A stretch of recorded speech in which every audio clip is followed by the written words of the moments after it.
on veut résoudre le problème des gens, il faut d'abord arriver à résoudre ses propres problèmes.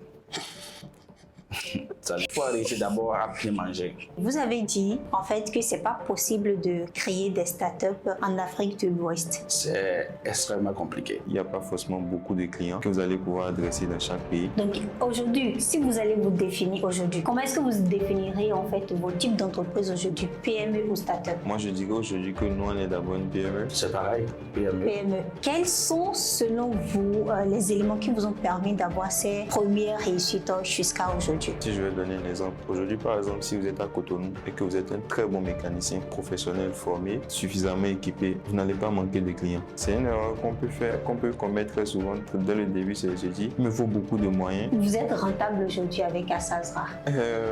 Déjà, je dirais que bon, on essaie quand même de se maintenir, mais non, bon. Mais est-ce que c'est rentable le web service aujourd'hui? On se débrouille. On a un résultat quand même plus ou moins. C'est surtout pour ça que tu dis qu'il faut savoir qu'il faut se nourrir d'abord avant de se lancer dans ça. Quels seront, en termes de conseils de business, les meilleurs que vous allez recommander aujourd'hui, surtout avec l'avènement des réseaux sociaux pour un jeune qui veut débuter? Il faut d'abord se former. D'accord. Il faut développer des compétences. Créer une entreprise, c'est excitant. Mais en Afrique de l'Ouest, cela vient également avec son lot de défis, d'obstacles, mais également d'opportunités. On se demande alors, est-ce que c'est rentable de créer une entreprise, une PME ou même un start-up et pouvoir réussir avec cela en Afrique? Pour en discuter donc et pour avoir des réponses à ces questions, j'ai à ma gauche Brice Boyou qui est le fondateur de All Web Services et à ma gauche le PDG, comme je l'appelle, Elias, qui est le fondateur de Assazra, deux entrepreneurs béninois qui ont su tirer leur épingle du jeu. Et donc aujourd'hui, on va avoir une discussion informelle avec eux, pas de corporate, juste on va discuter de savoir est-ce que c'est rentable de créer une activité en Afrique de l'Ouest avec tout ce qu'il y a autour comme contraintes, comme difficultés, mais également on va parler des opportunités qui s'offrent à vous en tant que jeune. Donc si vous avez une idée de business, si vous avez un projet que vous êtes sur le point de lancer, restez jusqu'à la fin de cette vidéo parce que vous aurez des conseils pratiques pour vous lancer, mais aussi une bonne dose de motivation pour pouvoir commencer.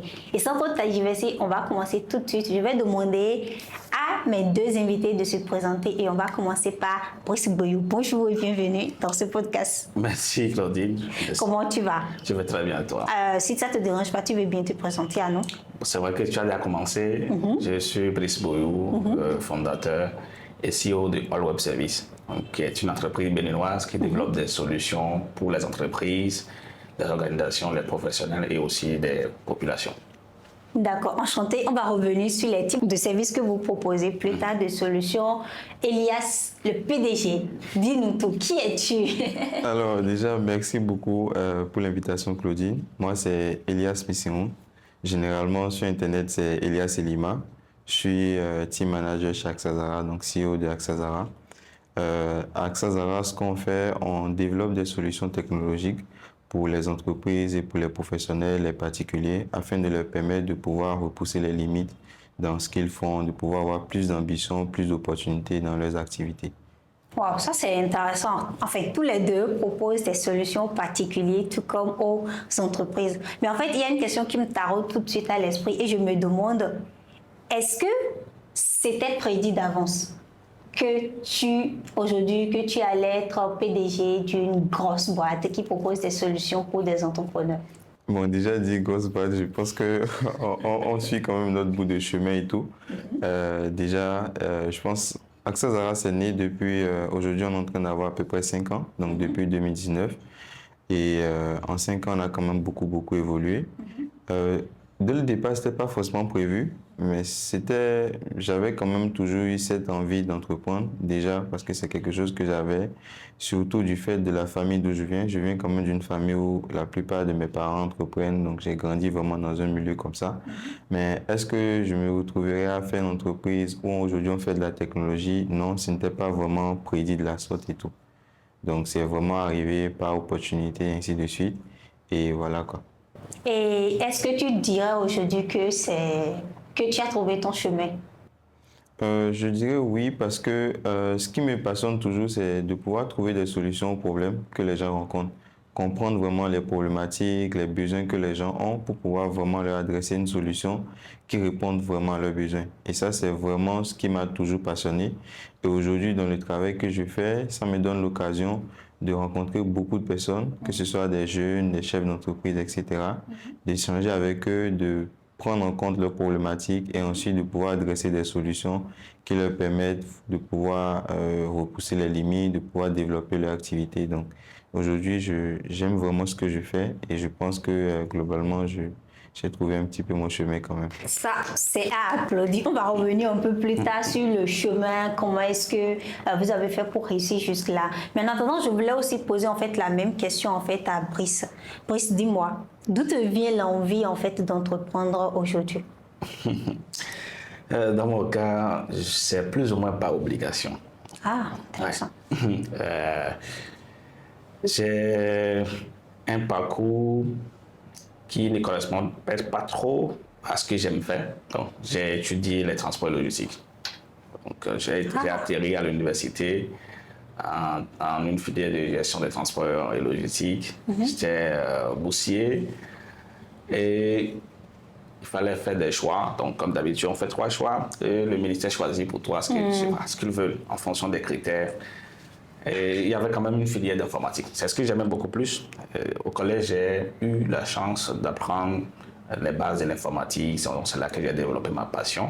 Donc arrivé à l'université, j'ai dû commencer par apprendre par moi-même tout ce que je sais faire aujourd'hui. Donc, savoir tout ce qui est développement web, le marketing, le design.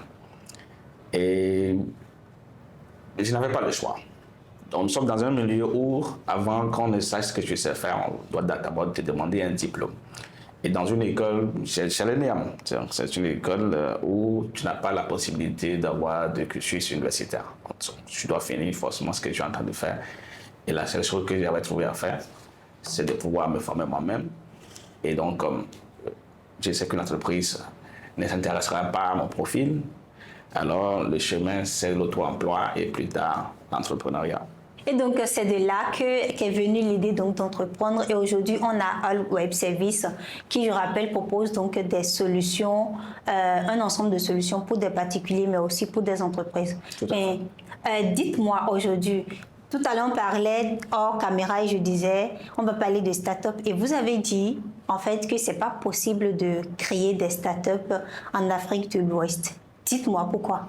Est-ce que vous allez me dire que l'Afrique ou le Bénin n'est pas un terrain favorable à la création de PME ou tout simplement de start-up qui peuvent émerger à l'international? C'est extrêmement compliqué. Déjà, nous sommes dans un petit marché.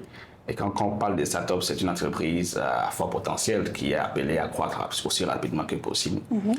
D'abord, nous sommes dans un écosystème. C'est même récemment qu'on parle de Startup Act, de labellisation des startups. C'est tout nouveau. Et puis, pour la première cohorte, on n'a pas encore le résultat des startups qui ont reçu le label. Donc, en vrai, on ne peut pas encore s'appeler vraiment une startup.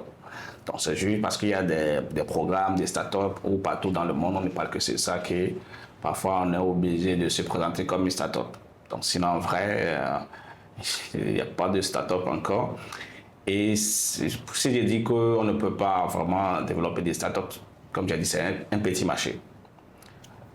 On a peut-être environ 3 millions, 3,5 millions d'internautes au Bénin. Et quand on est dans une industrie technologique comme chez nous, c'est un petit marché. Donc quand tu développes une solution sur les 3 millions de personnes qui ont accès à Internet, combien tu peux... Voilà. Et non seulement ça, il n'y a pas d'accompagnement. Donc, tu ne peux pas développer une startup sans avoir des fonds pour répondre à ton besoin en croissance. Donc, c'est déjà un obstacle qui freine tous ceux qui veulent développer des startups. Même dans la sous-région, dans nos pays à côté, si on observe très bien ces entreprises qu'on peut considérer comme des startups, si on regarde, on voit que à la base, ce ne sont pas des entreprises qui ont en fait, qui ont été immatriculés au départ, même dans leur pays.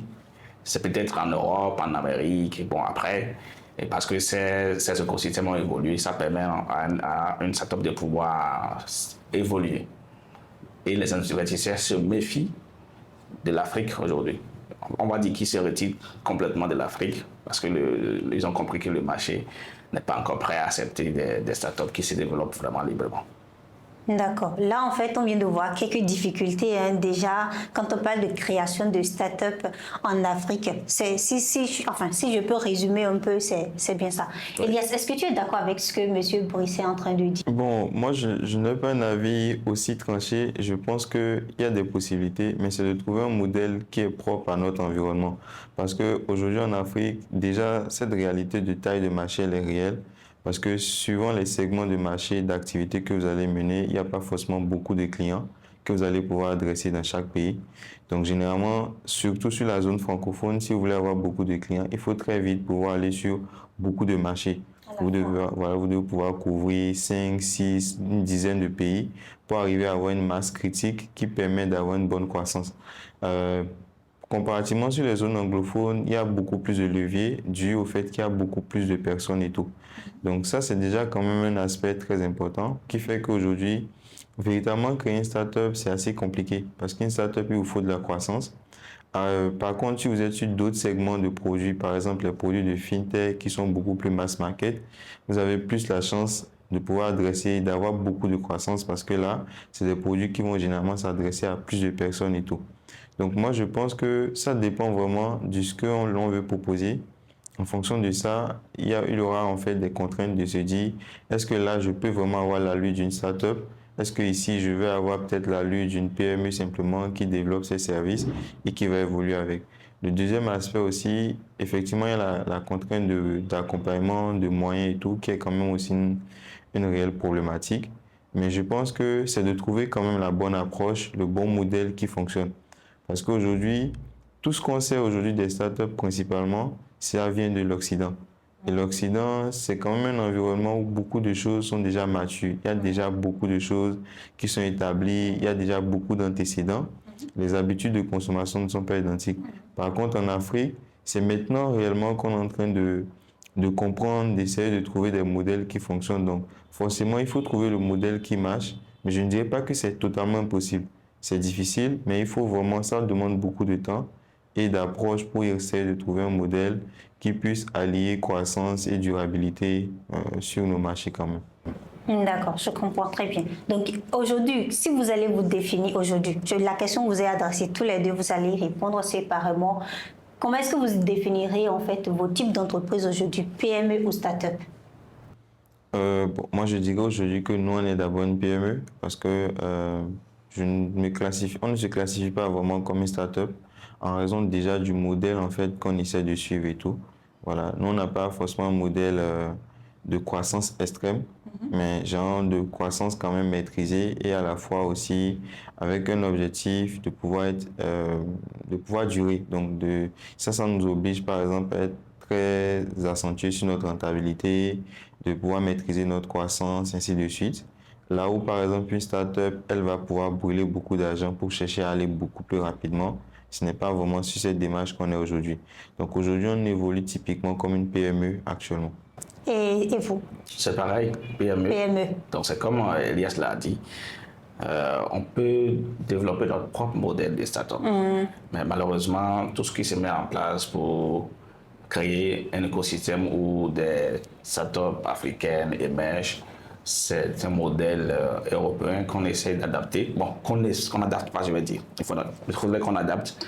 C'est pourquoi moi, j'ai dit, je préfère qu'on développe des PME et tu crées une solution qui répond à des besoins des gens et ils sont satisfaits, ils vont te donner leur argent. Ça, c'est là, tu peux être rentable à court terme ou bien à moyen terme, mais quand tu développes une start-up, non seulement tu n'as pas les fonds nécessaires pour croître aussi rapidement, alors tu peux traîner pendant des années.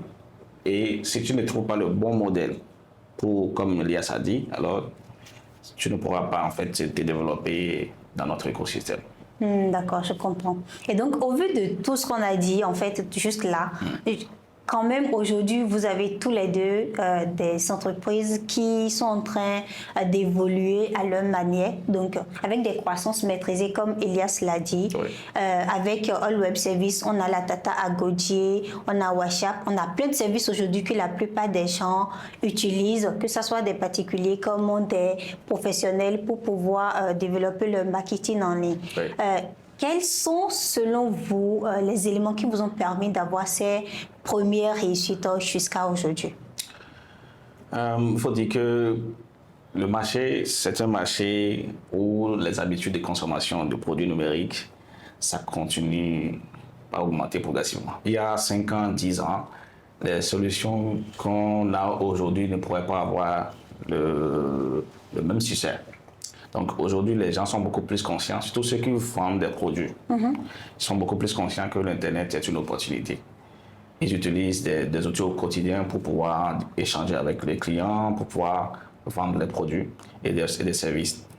Donc quand on leur propose une solution qui va les aider à obtenir plus de résultats, alors là, ils sont intéressés, ils veulent découvrir est-ce que cela pourrait réellement m'aider. Donc, c'est comme ça que progressivement, les habitudes de consommation en commencent pas à changer. Aujourd'hui, quand tu approches une entreprise et dis qu'on a une solution qui va aider votre entreprise à augmenter son chiffre d'affaires, à mieux prendre en charge la relation client, donc elle n'est plus réticente parce qu'aujourd'hui, elle sait que l'Internet, c'est l'opportunité, c'est le marché idéal pour trouver les futurs clients. C'est là où se trouvent même les clients qu'elle dispose actuellement. D'accord, ça c'est intéressant. Et est-ce que vous, dans l'évolution en fait de la mise en place de ce processus, est-ce que vous avez eu à commettre des erreurs ou quand même des gaffes que vous auriez pu gérer autrement pour pouvoir mieux permettre de se développer aujourd'hui? Si on va se concentrer sur l'aspect client, on a fait beaucoup d'erreurs. Par exemple, c'est avec le temps qu'on a compris le fonctionnement du client ou bien de l'internaute africain. L'internaute africain a une habitude qui est différente de ce qu'on peut trouver et la manière de l'approcher aussi. Parce que la personne ne savait pas que l'Internet est une opportunité. Quelqu'un qui n'a pas un site web, peut-être a une page Facebook qui n'est pas animée. Donc, quand tu viens lui apporter une solution pour dire, voilà, on va booster ta communication, tes ventes, eh bien, c'est pas la même chose. Donc, et aussi, on voudrait proposer une solution à tout le monde. Donc, c'est après qu'on a compris que pour que cela marche, il faut s'adresser d'abord à des personnes qui ont compris que l'Internet est une opportunité pour vendre les produits ou les services. Donc, mais si c'est côté gestion d'entreprise, donc ça, c'est une autre histoire. Donc, les erreurs qu'on peut commettre en tant qu'entreprise naissante, c'est en Afrique surtout. Donc, il y a beaucoup d'erreurs qu'on a commises et qu'avec le temps, qui nous ont permis d'évoluer et aujourd'hui de ne pas pouvoir reprendre ces erreurs-là. D'accord, je comprends. Maintenant, dites-moi, aujourd'hui, en fait, vous évoluez dans le domaine de solutions spécifiques pour les entreprises et pour des particuliers. C'est pareil également de votre côté. Est-ce que vous ne pensez pas qu'à part ces deux domaines, il y a d'autres domaines qui peuvent être favorables à la création de PME ou, si on veut, de start-up pour pouvoir faire développer, que ce soit le pays ou tout simplement le continent? Est-ce qu'il y a d'autres domaines que vous voudriez bien partager avec nous? Bon, moi, déjà, j'ai l'habitude de dire qu'en Afrique, il y a beaucoup de choses à construire en Afrique. Il y a beaucoup d'opportunités aujourd'hui en Afrique. Qu'importe le domaine dans lequel que vous prenez aujourd'hui en Afrique, il y a beaucoup d'opportunités. Donc aujourd'hui, si je vais donner un exemple, aujourd'hui, par exemple, si vous êtes à Cotonou et que vous êtes un très bon mécanicien professionnel formé et que vous êtes suffisamment équipé, mais vraiment professionnel, vous n'allez pas manquer de clients. Donc aujourd'hui, en Afrique, il y a énormément d'opportunités. C'est d'apporter surtout une approche très, très professionnelle qui répond de manière très, très efficiente aux besoins, aux problématiques que les gens ont. Sinon, aujourd'hui, presque dans tous les domaines, il y a du besoin de professionnalisme, de qualité qui est recherché. Et ça, aujourd'hui, moi, je pense que ça ne se limite pas à un domaine. Peu importe le domaine que vous prenez aujourd'hui en Afrique, si vous êtes bien professionnel, que la solution que vous adressez ou le service que vous adressez est bien pensé et est de très bonne qualité, vous allez pouvoir y réussir. Et moi, j'y crois vraiment par rapport à cela. D'accord. Et pour un jeune aujourd'hui qui voudrait se lancer, qui a une idée en fait de mise en place de PME ou tout simplement de start-up en Afrique, quelles sont selon vous les étapes à ne pas sauter, en tout cas les étapes essentielles par lesquelles il faut forcément passer pour être au niveau de, par exemple, de Assazra ou de All Web Service aujourd'hui, pour un jeune qui veut se lancer tout simplement? Bon, déjà, moi, je pense que nous aussi, on continue d'apprendre au quotidien. Donc, déjà, je ne pense pas qu'on ait déjà tout compris. Mais pour le peu du parcours quand même qu'on ait pu faire jusqu'à aujourd'hui, moi, je dirais que l'une des premières des choses à partir duquel il faut partir, c'est d'essayer de comprendre vraiment quel est le problème qu'on essaie de résoudre et à qui est-ce qu'on veut résoudre le problème. Parce que c'est très vite fait de se dire, voici le problème qu'il y a. Mais les problèmes peuvent être apparents, mais derrière, il faut essayer de comprendre au-delà du problème apparent, quel est le problème vraiment de source, en fait, auquel il faut adresser une solution. Donc, peu importe le domaine dans lequel l'on veut se lancer, il faut véritablement comprendre qu'est-ce qu'on voudrait faire et à qui est-ce qu'on veut délivrer ce qu'on voudrait offrir comme service ou en tant que produit, etc. et tout. Le deuxième point, je dirais qu'il faut être très patient.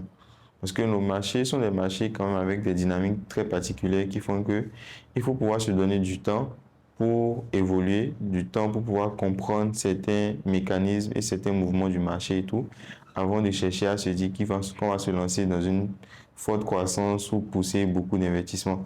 Donc ça, c'est une erreur qu'on peut commettre très souvent dès le début, c'est de se dire, il me faut beaucoup de moyens pour me lancer. Mais si je prends beaucoup de moyens et que je ne comprends pas vraiment le besoin que je veux résoudre et que je ne prends pas le temps de comprendre le marché, les problématiques, je peux brûler mon capital de départ et à la fin ne pas pouvoir réussir dans ce que je voulais faire.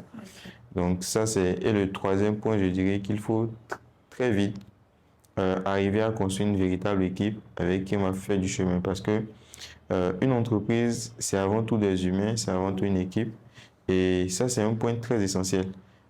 Après avoir compris quel est le problème qu'on veut résoudre, à définir un peu sa démarche pour adresser la solution, il faut très vite arriver à construire autour de ça une équipe vraiment solide qui va pouvoir durer dans le temps, avec qui on va pouvoir adresser la solution. Parce que si on n'a pas une équipe qui tienne, après, peu importe les efforts qu'on va faire, on n'aura pas suffisamment de personnes derrière pour pouvoir les exécuter ou les mettre en place. Donc, c'est les 3 points essentiels que aujourd'hui, moi, je pourrais partager en termes de conseils ou d'approche d'étapes à suivre pour se lancer. Son PME ou sa PME en Afrique. Brice, est-ce que tu as quelque chose à compléter ou à ajouter tout simplement? Oui, je vais dans le même sens que Elias. Mais pour moi, d'abord, la base, quand on veut résoudre le problème des gens, il faut d'abord arriver à résoudre ses propres problèmes. Il le dit toujours. On ne crée pas une entreprise pour être riche ou bien. Non, il faut arriver d'abord à bien manger. Ah! Pourquoi tu dis ça? On l'a dit tout à l'heure, quand tu commences par développer une idée, en tout cas, tu veux proposer une solution ou un problème, il y a personne, ni entreprise, ni fonds d'investissement, qui va te remettre son argent pour dire, ah tiens, tu as une belle idée, tu développes voilà, avec. Tu proposes vraiment une solution à un vrai problème. Donc, développe et on va voir ce que ça donne. Personne. Non. Donc, tu commences forcément avec tes propres moyens. Mais si tu n'as pas fini de régler tes problèmes, ok, je comprends. Tu ne peux pas, voilà. Donc, c'est la première des choses. Maintenant, tu identifies un besoin. Donc, il faut valider, en fait, le problème que tu as identifié. Elias a dit, non, il faudrait que le problème, que tu comprennes le problème. D'abord, est-ce que le problème que tu as identifié, c'est vrai? C'est vrai, ça existe réellement. Parce qu'on peut penser que le problème existe, mais ça n'existe pas forcément. Voilà. Et aussi, surtout en Afrique, il faut que ça soit un besoin urgent. Parce que quand ce n'est pas urgent, le gars il peut dire, oh, bon, on peut faire autrement, donc on peut continuer. C'est pas encore grave. Voilà. Si le besoin n'est pas urgent, tu peux vraiment développer la solution, mais ils ne seront pas prêts à te donner de l'argent pour avoir la solution. Ça aussi, c'est vrai. Donc, il faut vérifier, valider son idée. C'est-à-dire qu'il faut aller à l'encontre des gens qui rencontrent le problème pour comprendre réellement est-ce qu'ils ont réellement le problème. Est-ce qu'ils aimeraient avoir une solution? OK. Je comprends. Donc, je résume ça vraiment pour vous. Il faut d'abord savoir se nourrir soi-même. Comme Bruce l'a dit, avant de vous lancer dans la création d'une PME, trouvez votre idée à un besoin vraiment spécifique qui est urgent. Faites tester l'idée, ça c'est très important avant de parler de on va développer. Mais surtout derrière, il vous faut une équipe comme Elias l'a spécialisé. Et ça, en fait, c'est très important. Une entreprise ne peut pas fonctionner aujourd'hui sans humain derrière parce que vous n'allez pas pouvoir tout faire. Vous ne serez pas au four et au moulin en même temps. Tout à fait. Et je voudrais apporter une précision. Quand j'ai dit qu'il faut manger suffisamment, là, je pense au côté où quand tu veux développer une solution, créer une application, une plateforme pour répondre à un besoin, créer un produit pour répondre à un besoin précis, ça c'est différent. Mais quand c'est par exemple, je veux faire de la prestation, je veux ouvrir une agence, voilà, c'est pas un problème. Voilà, parce que là, je vais aller chercher oui, de quoi me voilà, nourrir. Ok, là c'est différent. Voilà. On parle ici en fait spécifiquement de vous voulez créer des solutions voilà, pour aider, répondre à des solutions palpables vraiment pour répondre à des besoins d'humains, de particuliers ou même des entreprises. Voilà. Tout simplement parce que même quand on prend la création d'entreprises, enfin d'applications aujourd'hui, ça va te demander d'acheter des noms de domaine, des hébergeurs. Et si tu n'arrives pas encore à te nourrir, c'est pas évident que tu iras demander à quelqu'un de te donner l'argent pour acheter un nom de domaine. Et même si tu as les compétences pour développer toi-même l'application, la plateforme, il faudra en fait tester la plateforme. Et il faut forcément de l'argent pour le faire. D'accord, je comprends. Et en fait, dites-moi aujourd'hui, que ça soit start-up ou que ça soit PME aujourd'hui, pensez-vous que c'est possible de lever des fonds quand on se lance et qu'on a un certain niveau, surtout quand on est déjà au niveau où vous êtes aujourd'hui avec Assazra et All Web Service? Bon, moi, je pense que, bon, déjà, nous n'a pas encore levé de fonds, donc je ne pense pas avoir d'expérience suffisamment sur le sujet. Par contre, il y a des levées de fonds qui se font dans la sous-région. On voit beaucoup d'entreprises lever des fonds et tout.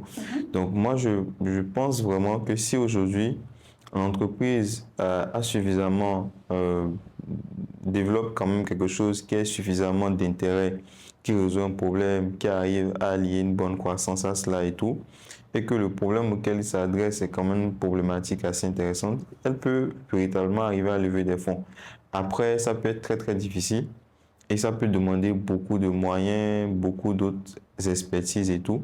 Mais puisque déjà dans la sous-région, on voit des entreprises lever, cela voudrait donc dire que c'est des possibilités qui existent. Maintenant, après, est-ce que c'est accessible à tout le monde? Ça va vraiment dépendre de votre activité, de vos chiffres, de vos résultats, etc.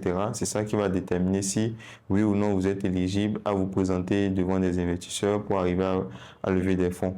Mais si aujourd'hui on le voit déjà, c'est que c'est des possibilités qui sont vraiment accessibles et qui existent et tout. D'accord. Est-ce que tu es du même avis que Oui, Elias? c'est exactement ça. Et comme c'était dit avant qu'on ne commence, on peut remettre des milliers à une personne et la personne ne saura pas par où commencer. Comment l'utiliser? Voilà. Donc, il y a ça. Et les investisseurs regardent, en fait, surtout pour les startups, enfin, les entreprises africaines qui veulent aller dans ce domaine et ils ne viennent pas investir voilà, dans une idée. Non. Ils veulent une solution qui marche avec un marché réel, avec une très bonne équipe. Donc, en vrai, pour arriver à lever des fonds, c'est-à-dire que tu as déjà des années d'expérience, voilà, que tu gagnes déjà même de l'argent, comme preuve que ça fonctionne, avant que ces fonds te donnent leur argent. Et c'est un processus dans lequel, si on a la vision, on veut le faire, on entre, un peu, on commence pas sur le parcours, on apprend à le faire, on est accompagné, voilà. Et comme Elias a dit, c'est pas accessible à tout le monde. C'est pas comme ailleurs où tu as l'idée sur papier, on te remet des millions pour commencer. C'est ça, je voulais même d'ailleurs demander. C'est pas possible. C'est pas possible de lever des fonds dès le début aujourd'hui en tant que PME en Afrique. Non, parce que les fonds d'investissement ont fait l'expérience. Je pense que même déjà l'année passée, plus de 50% des fonds qui investissent en Afrique se sont retirés. Parce qu'ils ont investi dans des startups en early, c'est-à-dire qui débutent, et voilà, après 1 à 2 ans là. Ça cesse, je comprends. Les fonds étaient on a tout brûlé, mais ça n'avance Il pas. n'y a pas de rentabilité Ça en derrière. demande toujours et puis on ne voit pas vraiment les résultats qu'il faut. Eh bien voilà, donc, le marché africain, c'est difficile. C'est pourquoi on voit que les derniers fonds qu'on lève, c'est toujours les premières entreprises à lever qui continuent de lever. Mais de nouvelles entreprises, c'est Il n'y a rare. pas. C'est rare. Mais quand on pense comme ça, ça fait peur en fait. Surtout quand on est jeune et qu'on se dit, je veux me lancer sur le marché africain. Parce qu'il faut l'avouer, en Afrique, il y a beaucoup de choses à faire. Rien n'est encore fait. On est d'accord dessus. Il y a beaucoup de choses. Il y a beaucoup de choses à faire. Ouais. Mais avec, en fait, déjà, ces premiers éléments, ça fait peur, non? Vous ne trouvez pas que ça fait peur? Que ce soit pour les investisseurs ou que ce soit même pour des jeunes qui veulent se lancer, on se dit, est-ce que ça en vaut vraiment la peine? Et oui, c'est extrêmement compliqué. Même si tu as l'ambition de le faire, tu commences par échanger avec. Il y a une entreprise, je ne vais pas le dire le nom, béninoise qui a voulu commencer les démarches. Mais la première chose qu'on lui a dit, c'est que l'environnement n'est pas favorable pour investir dans une start-up. Bon, première chose, faites l'effort de vous enregistrer quelque part aux États-Unis ou bien au Royaume-Uni là-bas. Donc, on va travailler avec cette entreprise. On ne va pas travailler avec l'entreprise béninoise. C'est déjà un problème. Donc, en vrai, ça fait peur, d'accord. C'est pourquoi j'ai dit, pensons à créer des PME qui résolvent des problèmes et qui nous rapportent de l'argent. Pour le moment. Après, quand l'écosystème va évoluer, eh bien, si en développant nos solutions et qu'on remarque, et puis peut-être un fonds d'investissement approche, parce qu'on participe à des événements, des programmes d'accompagnement, et puis il y a des investisseurs qui quand même remarquent ce que nous faisons, et ils ont vu qu'il y a du potentiel, ils veulent investir, ben, là on peut commencer les démarches, et on peut arriver à lever des fonds. Mais si on laisse le travail de côté et on court derrière à lever des fonds, ça serait dommage. Ça servira à rien. On va perdre beaucoup de temps et ce n'est pas intéressant. D'accord. Maintenant, en fait, je voulais aborder surtout une question là. On est en train de parler donc de gestion, comment lever des fonds d'argent spécifiquement. Oui. Est-ce que vous êtes rentable aujourd'hui avec Assazra? Déjà, je dirais que bon, on essaie quand même de se maintenir, mais non. non, bon, déjà dit qu'on est rentable, je pense que c'est fort dit de dire qu'on est vraiment, vraiment rentable. Parce que, voilà, déjà parce que il faut dire que c'est vraiment maintenant que là, on est en train d'arriver vraiment à arriver à stabiliser la plupart des services qu'on propose et tout. Donc, on n'est pas encore vraiment, vraiment rentable, si je peux le dire ainsi. Parce qu'après tout, encore une fois, nous, on n'a pas encore levé de fonds, on n'a pas encore vraiment suffisamment de levier et tout. Donc, déjà, cet aspect-là fait que on est quand même très, très à l'équilibre. On essaie vraiment de se maintenir, d'arriver vraiment à surmonter les défis auxquels on fait face et tout. Donc aujourd'hui, on n'est pas vraiment, vraiment rentable. Dire qu'on est rentable, c'est fort dit de dire qu'on est vraiment, vraiment rentable. Ok. Vous arrivez à vous en sortir. L'année dernière, vous avez offert des MacBook Pro à des entrepreneurs. On était tous là, on a vu quand même. Elias, dis-nous tout. Non, mais ça, ce sont des actions marketing qu'on fait dans le but quand même de pouvoir promouvoir. Après, ce n'est pas vraiment des MacBooks qu'on a offert.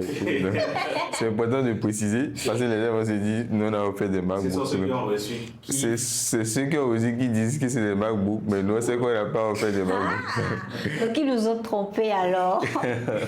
Mais vous arrivez quand même à vous en sortir, le strict minimum quand même, au moins pour payer l'équipe et tout. Ouais, bon, je pense. Après, nous, on a quand même un modèle assez particulier. C'est que depuis le début, on est quand même beaucoup d'associés ensemble qui faisons. Donc, en fait, chacun y contribue. Voilà, donc chacun y contribue directement. Voilà.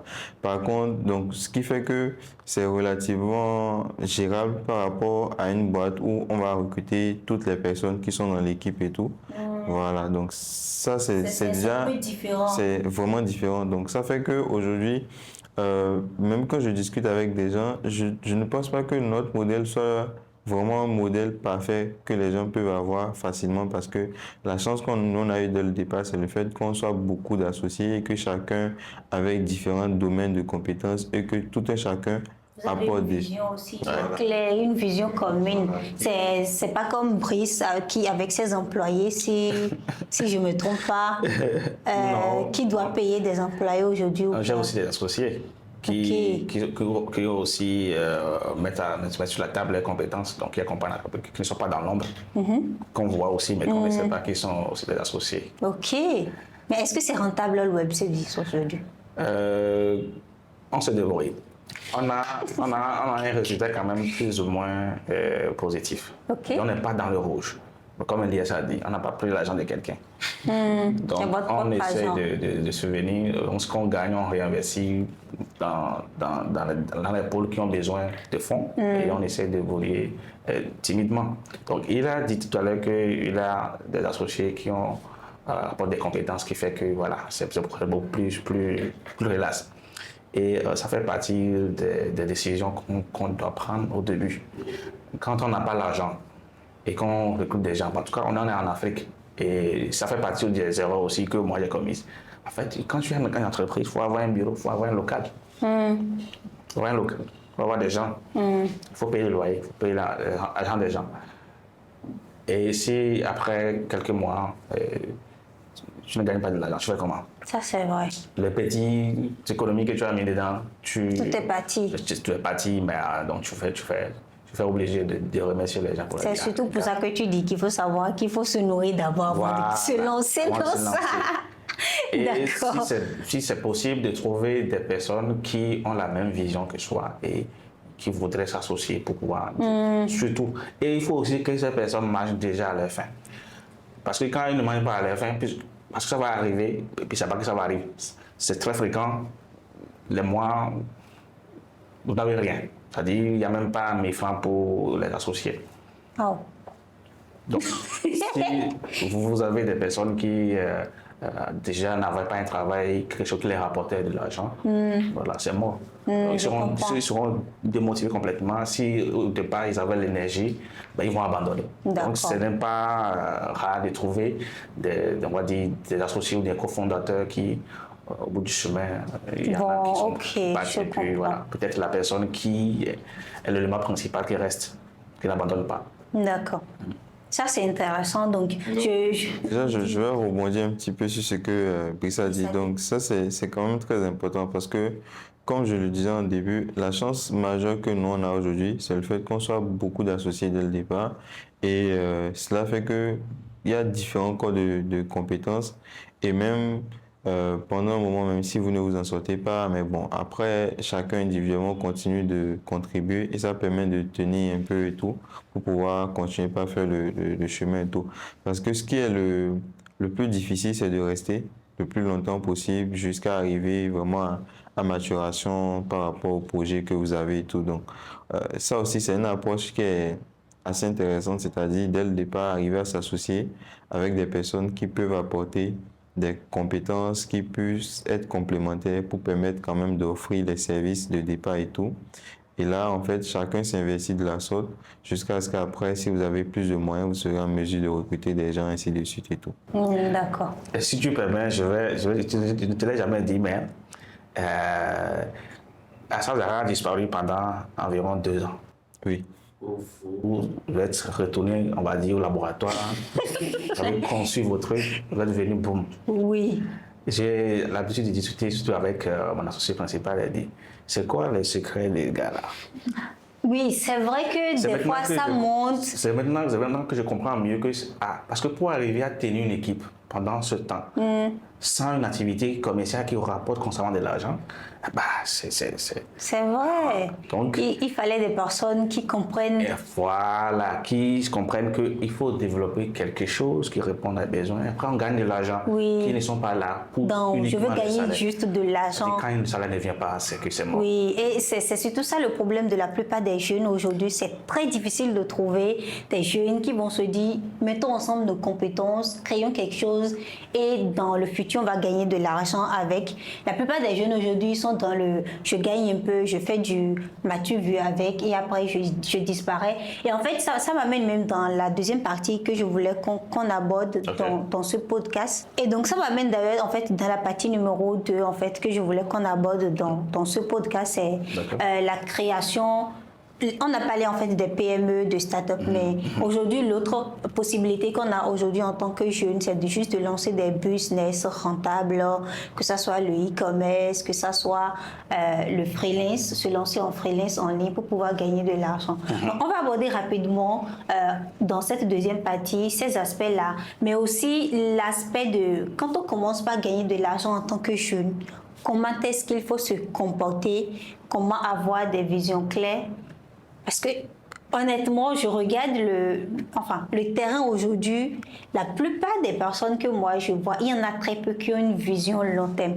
Ils sont juste dans le je gagne un peu d'argent, je voyage quelque part, est-ce que vous m'avez vu, je vends de la formation plutôt. Et après, en fait, ils vont prendre peut-être un boulot quelque part. C'est peut-être ça leur vie, ça les arrange mieux. Mais ils n'ont pas une vision long terme derrière pour pouvoir en fait faire durer, on va dire, ce petit succès-là jusqu'à en créer quelque chose de palpable. Et donc, je vais commencer la question par Brice. Est-ce que tu penses aujourd'hui que Internet y est pour quelque chose? Pas vraiment. Je pense que la base, c'est la motivation. Est-ce que c'est l'argent qui motive les gens ou bien répondre aux besoins des gens? Ben moi, je dirais juste que c'est l'argent parce qu'on est dans un environnement où, avec un SMIC, enfin, à 52 000 francs CFA, on n'arrive pas à s'en sortir. Tu vas à l'école, tu as les diplômes, mais tu ne sais pas quoi en faire avec. Il faut que tu manges, bien sûr. Donc, ça motive plein de personnes à se lancer aujourd'hui sur Internet. Les business qu'ils lancent, on va en revenir un peu plus tard. Mais je crois que oui, c'est l'argent qui motive la plupart des gens. Donc, si c'est l'argent, la meilleure façon de gagner de l'argent dans notre Afrique, là, c'est d'être un indépendant. Et quand tu dis d'être un indépendant, tu fais allusion à quoi? Bon, j'ai des talents, j'ai des compétences que je vends en freelance. Je gagne mon argent et je me barre. Une agence où tu as des gens à gérer, voilà. Donc, tu vois, c'est même pas partie des conseils que j'ai l'habitude de donner aux jeunes quand l'occasion m'est donnée, c'est-à-dire commencer par l'auto-emploi. S'auto-employer soi-même. Oui, si tu as des compétences, tu les vends, tu gagnes de l'argent. Mais après, peut-être là, tu commences par développer une vision entrepreneuriale. Parce que l'entrepreneuriat, ce n'est pas, vendre un produit ou juste un service, non. Il faut une entreprise bâtie légalement. Voilà. Il faut des gens qui travaillent pour toi. Il faut qu'à la fin du mois, ta tête chauffe parce que tu dois payer les gens. Voilà, c'est ça.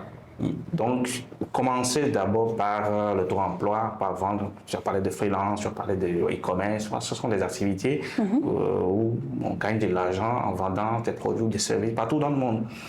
Et peut-être on va constituer un capital et plus tard créer une entreprise. Parce que quand on crée une entreprise, ce n'est pas pour gagner de l'argent directement. Si la vision, quand on veut créer une entreprise, l'ambition, c'est gagner de l'argent, il y a d'autres moyens de gagner de l'argent. Quand tu crées l'entreprise, c'est d'abord répondre à des besoins. Quand tu réponds aux besoins des gens, maintenant, toi, tu pourras gagner de l'argent derrière. de la valeur et aussi. Eux, ils t'apportent de l'argent. Et c'est ce que la plupart des gens, comme je le dis, ne comprennent pas forcément aujourd'hui, en fait. Est-ce que tu es du même avis que Brice? Ouais, bon, déjà au passage, le fait de vendre des formations aujourd'hui, je pense que c'est quand même un sujet polémique, mais je pense que c'est important parce qu'on est quand même sur un continent où il y a beaucoup de gens à former et tout. Donc après, est-ce que les formations sont qualitatives? Si les formations sont qualitatives, voilà, si elles sont qualitatives, alors elles ont lieu d'être et tout.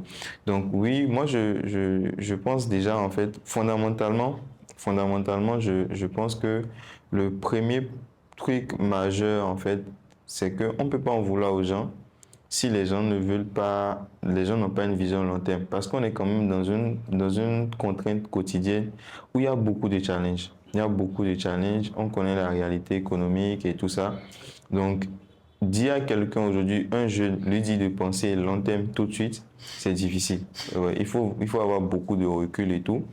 et aussi pouvoir déjà arriver à passer certaines étapes sur certains aspects déjà de la vie avant de pouvoir se poser, se dire, OK, là, je veux faire quelque chose qui est long terme. Et comme Brice l'a dit, encore une fois, on ne crée pas forcément une entreprise immédiatement pour gagner de l'argent. Parce que si tu crées une entreprise aujourd'hui pour gagner de l'argent, je pense que tu ne vas pas tarder à être déçu et à être dépressif, voire même à très vite abandonner. Parce que nous, par exemple, quand on avait commencé avec César, on n'a pas gagné de l'argent immédiatement. Et d'ailleurs, jusqu'à aujourd'hui, je ne vais pas dire qu'on gagne véritablement de l'argent. Parce qu'aujourd'hui, si je prends la plupart de mes associés, tous ceux avec qui on est avec César aujourd'hui, si individuellement, chacun pris individuellement devait par exemple offrir des services ou travailler à son propre compte, je pense que les gens gagneraient mieux, idéalement et tout. Donc aujourd'hui, c'est pas qu'on gagne vraiment de l'argent, mais ce qui travaille surtout au quotidien, c'est le fait qu'il y a cette vision, il y a cette volonté, cette passion de se dire, ce qu'on est en train de faire a un impact dans la vie des gens et tout, ça résout un problème. Donc aujourd'hui, quand on voit des gens utiliser nos services et que les gens se disent, grâce à votre service, j'ai pu faire ci, j'ai pu faire ça, j'ai pu atteindre tel résultat, il y a déjà cette joie-là en fait et je dis, OK, là, on est en train de faire quand même quelque chose qui a un impact et tout. C'est après cet impact-là dont la conséquence positive serait de se dire, OK, après vous allez gagner vraiment de l'argent et tout. Donc, moi, je dirais aujourd'hui à un jeune qui veut commencer, de commencer d'abord, comme Brice l'a suggéré, d'offrir ce qu'il a à offrir d'abord comme compétence. Et moi, j'ai l'habitude de dire, il faut aller d'abord dans les entreprises, allez faire vos erreurs dans les entreprises des autres. Au début, allez faire vos erreurs dans les entreprises des autres parce que c'est des erreurs qu'on ne veut pas vous faire payer de toute façon. Allez faire vos erreurs dans les entreprises des autres et plus tard, vous apprenez ces erreurs, vous aurez suffisamment d'expérience et tout. Parce que, forcément, quand vous êtes passé dans une entreprise où vous avez vu quelqu'un structurer une activité, piloter une équipe et tout ça, à la fin, vous avez suffisamment de savoir intellectuel qui fait que si vous vous lancez, vous avez plus de chances de réussir. Et moi, j'ai l'habitude de dire souvent à mes collègues, si aujourd'hui, vous, à Xazara, vous avez plus de chances de réussir mieux que ce qu'on a fait à Xazara, si un jour il arrivait que vous avez envie de créer votre propre entreprise et tout, parce que vous aurez déjà vu comment on a su s'y prendre sur beaucoup de problématiques et tout. Donc, aujourd'hui, par contre, moi, je me dis, certes, il faut faire du freelancing, etc., mais il faut chercher à développer une réelle compétence. Et si on a l'opportunité, passer en entreprise pour faire une bonne expérience aussi et apprendre auprès de personnes qui sont en train de piloter des équipes et tout. Et après, vous allez pouvoir vous mettre à votre propre compte et vous lancer et tout. D'accord. Là, ça me donne deux questions. Je voulais d'abord que, parce que Brice a recommandé, toi aussi tu l'as recommandé, que la meilleure manière donc de commencer, ça serait de commencer par vendre en fait des compétences que l'on a, enfin de se lancer peut-être en freelance avant de dire après qu'on veut faire quelque chose sur le long terme. Et en même temps, tu as dit on peut aller faire des erreurs en entreprise. Et on est d'accord aujourd'hui que, moi je crois que Internet y contribue beaucoup aujourd'hui, que malgré qu'on dise ça, les jeunes aujourd'hui ne veulent plus aller travailler dans l'entreprise de quelqu'un. Tu recrutes un jeune aujourd'hui, il est flemmard. Je dis ça parce que moi, je travaille avec pas mal de prestataires, même si ce ne sont pas des personnes qui sont payées en fait aux prestations, vous comprenez. Mais en fait, c'est très difficile d'en trouver qui soient conscients du fait qu'on me donne une opportunité pour aller travailler dans l'entreprise de quelqu'un. Il faut que j'en fasse bon usage. Les gars sont flemmards, les gars ne veulent rien faire. Les gens, ou bien je suis la seule à constater ça. Rassurez-moi. Bon, je pense que c'est quand même une problématique générale et tout. Mais après, moi je pense qu'il y a aussi une question du management aussi, déjà. Déjà à partir du management et tout, ça part du management, comment est-ce qu'on recrute déjà les gens et tout. Et aussi, comment est-ce qu'on arrive à faire fonctionner les gens. Parce que dire simplement que les gens sont flemmards, je pense que c'est une conséquence de beaucoup de choses qui créent ça aussi. Parce qu'aujourd'hui, dans beaucoup d'entreprises, et surtout dans nos marchés, il y a très peu d'entreprises, il y a vraiment une structure interne qui pousse les gens à travailler. Donc ça, c'est aussi une problématique du management qu'il faut d'abord résoudre. Est-ce qu'au niveau de l'entreprise, c'est suffisamment bien structuré pour que les gens soient en mesure d'être productifs? Parce que si le système il est globalement bien structuré, quelqu'un qui rentre dans le système, il n'y a que deux issues. Soit il devient productif, soit il sort.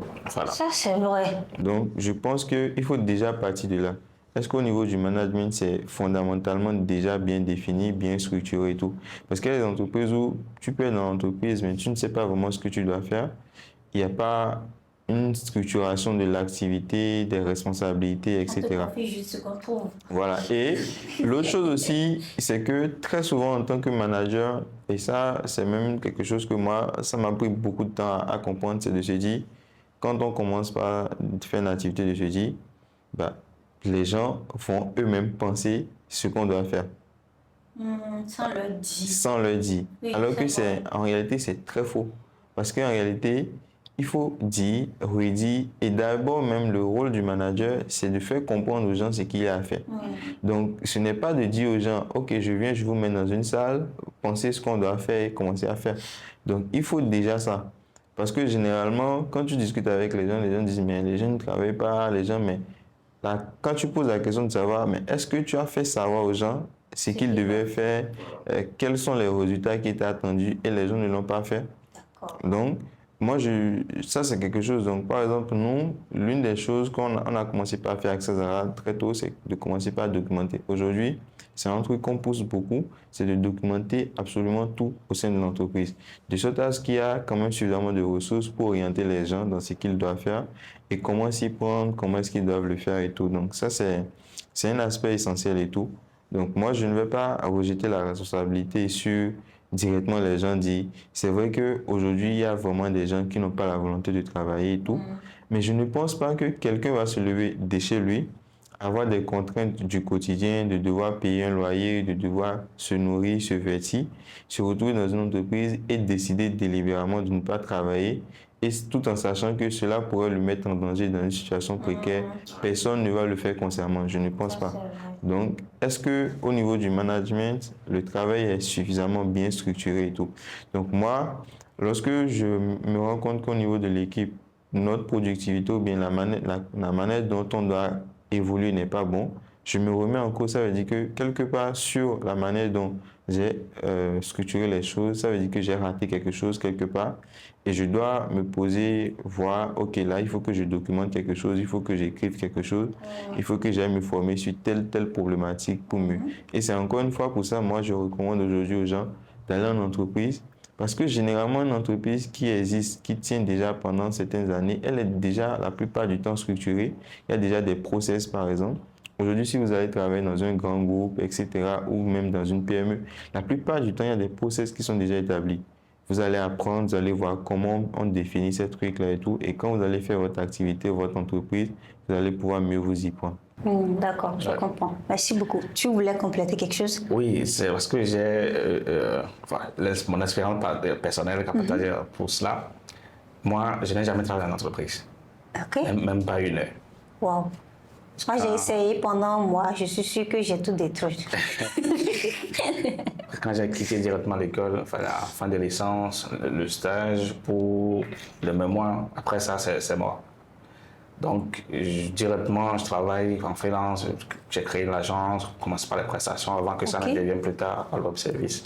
Je n'ai pas d'expérience en entreprise. Donc, j'ai tout appris en faisant des erreurs. Donc, le fait de travailler en entreprise, c'est d'abord, aujourd'hui, on va constater même que les startups, qu'on va dire, qui émergent en Afrique, sont fondées par des gens qui ont quitté des grosses boîtes, qui ont appris la culture d'entreprise, la gestion du start-up, qui ont développé des compétences là avant de venir ouvrir le start-up. Là, il y a des erreurs qu'ils ne peuvent pas commettre. Les erreurs que moi j'ai commises pendant mes premières années, si j'avais fait une expérience en entreprise, ça n'allait pas être. C'est extrêmement important de travailler dans une entreprise, apprendre là-bas, avant de créer son entreprise. Surtout dans l'évolution où on en est, le niveau où on en est aujourd'hui. Donc, c'est extrêmement important. Maintenant, pour revenir au problème que tu as posé, c'est comme Elias a dit, il faut que l'entreprise crée un environnement favorable où ils sont permettre aux personnes de... C'est-à-dire la structure en fait traditionnelle qu'on a, où il y a hiérarchie, où voilà, on a un patron qui donne des ordres, puis voilà. Quand on voit son patron commence on a peur. Non, c'est flexible. Ou bien il y a un code vestimentaire. À respecter. Chez moi, les gars, tu peux venir. Tu peux faire ce que tu veux. Ok. Tu peux faire, en fait, c'est ça. Il faut quelque chose qui stimule les personnes. Il faut que tu sois complètement à l'aise pour faire ton travail. Ok. Tout simplement.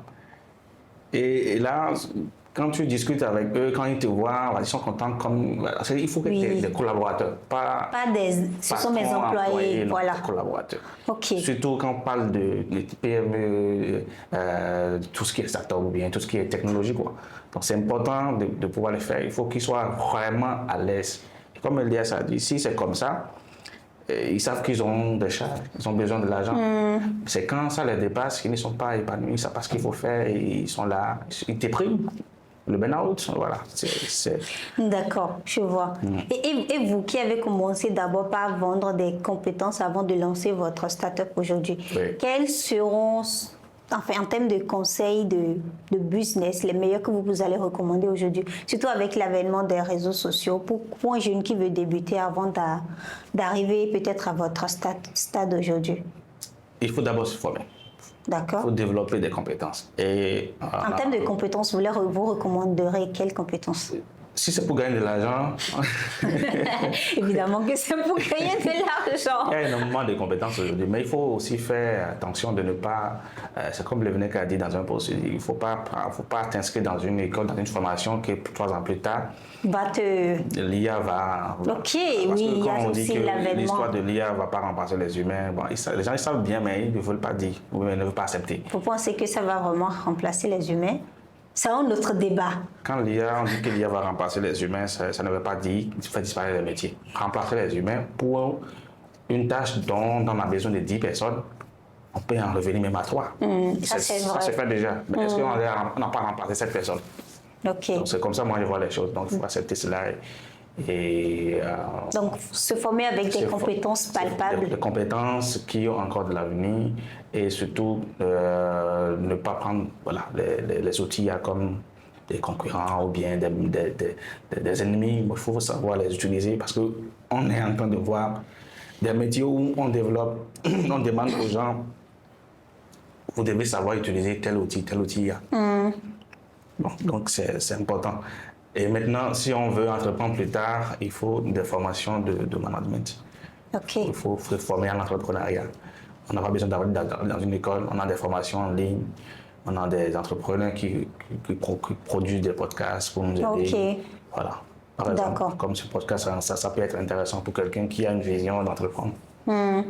Ok. Dans les compétences aujourd'hui qu'on voit que la plupart des gens développent quand ils veulent se lancer, on a l'e-commerce, se lancer en freelance en tant qu'assistance virtuelle, graphiste, designer, développeur, création de contenu.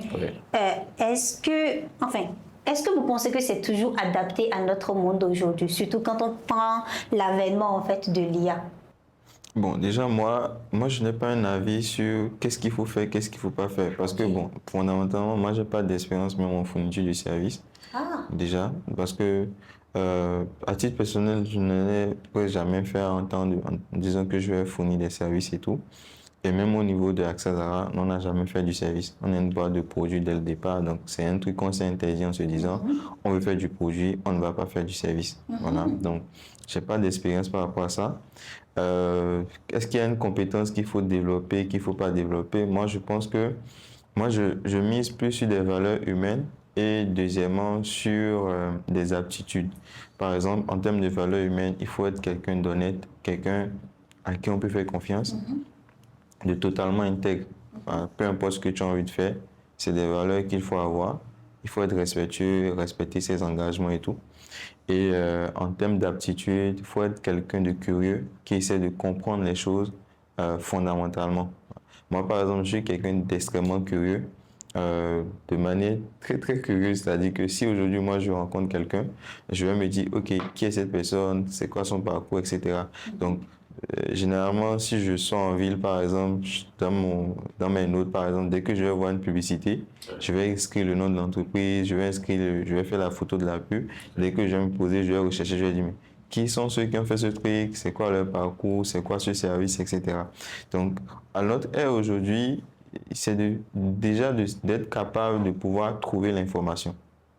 Ça, c'est quelque chose que beaucoup de gens ne savent pas faire. Aller rechercher l'information simplement. Bonne information. La bonne information, c'est une aptitude qu'il faut avoir. Pouvoir être curieux, pouvoir remettre en cause les choses et aller au-delà de ce qu'on voit et se dire comment est-ce que derrière ça fonctionne réellement, comment est-ce que derrière les choses sont véritablement faites. Donc, peu importe la compétence que vous avez envie de développer, moi, ce que je dis, c'est il ne faut pas juste développer la compétence à la surface, il faut aller plus en profondeur par rapport à ce qu'on voudrait faire. Donc ça, c'est l'un des dangers que moi je vois beaucoup aujourd'hui avec les freelancing, les trucs que moi je vois aujourd'hui quand je vois beaucoup de jeunes faire de la prestation de services. Moi, ma crainte, c'est de se dire, il ne faudrait pas se limiter juste à ce que le marché veut. Ok, le marché dit qu'il faut qu'on puisse faire des miniatures de trucs, je fais ça juste et tout, mais je m'arrête là. Parce que c'est juste qu'il faut, au-delà de faire ça, il faut chercher à comprendre véritablement d'autres enjeux qui font de toi véritablement professionnel dans ton domaine. Et là, en fait, tu pourras mieux utiliser un outil, etc. Et tout.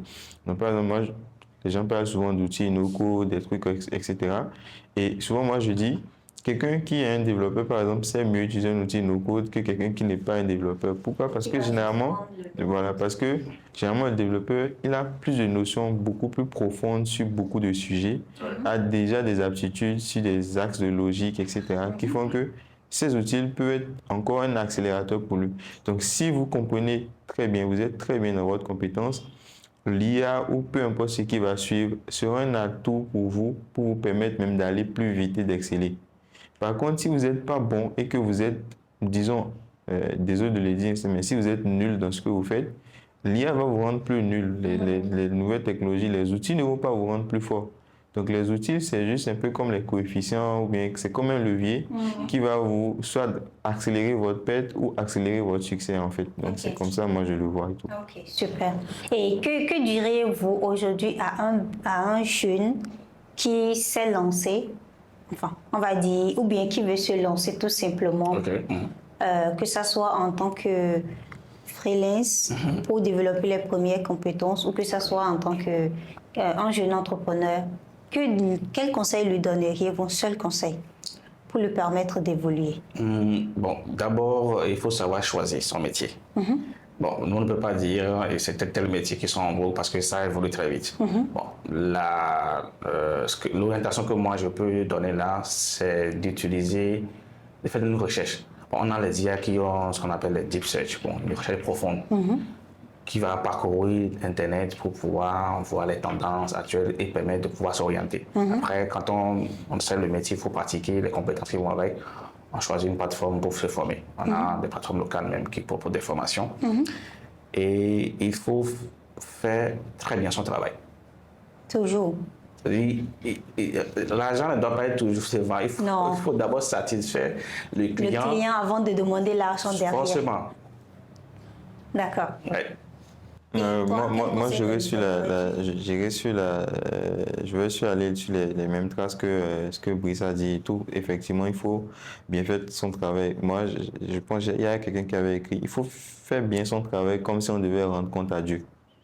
Donc, il faut vraiment avoir toujours ça. Et ça, moi, je le dis très souvent à mes collaborateurs et tout. Je leur dis, on doit très, très bien faire notre travail comme si on devait rendre compte à Dieu et tout demain et tout. Donc, c'est fondamental. Et si moi, il y a un conseil que je peux donner, c'est d'être patient, d'être vraiment patient et de se donner le temps d'apprendre, de comprendre et de faire bien son travail.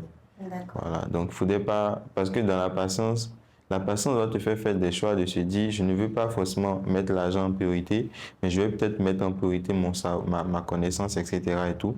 C'est la patience qui va te permettre aussi de pouvoir prioriser des trucs par rapport à d'autres trucs et de pouvoir aussi faire. Donc, moi, je dirais en une seule phrase, être patient pour apprendre, comprendre et bien faire son travail. D'accord. Merci beaucoup à vous deux. Oui, dis-moi, Brice. Oui, juste ce que je veux compléter pour ceux qui vont aller vers l'entrepreneuriat, qui veulent développer des solutions comme nous pour répondre aux besoins des gens et qui ne fassent pas comme beaucoup d'entre nous. Créer des solutions qui répondent à des besoins, certes, mais il faut que ce soit les utilisateurs qui soient au cœur. On ne reste pas dans sa chambre pour développer des fonctionnalités. D'accord. Donc, j'ai l'exemple parfait de Asazara. Quand ils ont sorti Chariot, tout de suite, on a suggéré des fonctionnalités qui ont été déployées en quelques jours seulement. D'accord. Donc ça, c'est vraiment un problème qu'on a dans notre écosystème d'entrepreneurs digitaux. Vite tester son idée pour que... On lance, d'accord, mais quand les gens ne commencent pas à utiliser, on ne les écoute pas.